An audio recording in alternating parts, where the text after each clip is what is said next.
महाभारत के 3 ऐसे महान योद्धा जिन्हें छल से मारा गया था।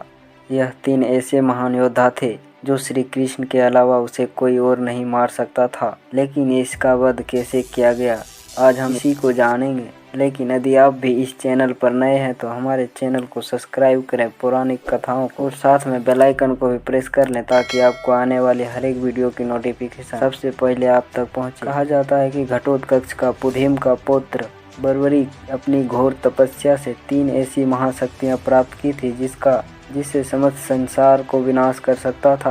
कहा जाता है कि बर्बरीक महाभारत युद्ध में भाग लेने जा रहा था, तभी श्री कृष्ण ने साधु का भेष बनाकर उसे रास्ते में रोक लिया और दक्षिणा में उससे अपना सर मांग लिया, जिसे बर्बरीक ने अपने सर को हंसते हंसते श्री कृष्ण को दे दिया। यदि बर्बरीक महाभारत के युद्ध में होता तो युद्ध का पूरी काया पलट जाता, इसीलिए श्री कृष्ण ने उसकी सर अपने दान में ले लिया।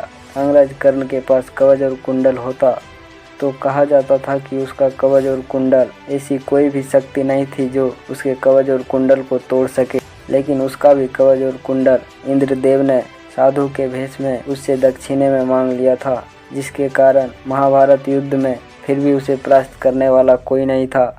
लेकिन जब कर्ण का रथ जमीन के अंदर धंस गया था, जब वह निकालने के लिए नीचे उतरा था, तब अर्जुन ने उस पर वार किया था। यदि कर्ण के हाथों में जब तक धनुष था तब तक उससे परास्त करने वाला कोई नहीं था। पितामह भीष्म, कहा जाता है कि पितामह भीष्म को इच्छा मृत्यु का वरदान था। यदि पितामह भीष्म चाहते तो वो अपने इच्छा के बिना कभी नहीं मर सकते थे। पितामह भीष्म नारी से युद्ध नहीं करता था, जिसके कारण अर्जुन ने शिखंडी का ढाल बनाकर पितामह भीष्म का वध किया और 18 दिनों तक बाणों की छैया पर लेटा रहा और फिर अपने इच्छा के अनुसार शरीर को छोड़ दिया। ऐसे महान योद्धाओं के लिए एक लाइक तो बनता है।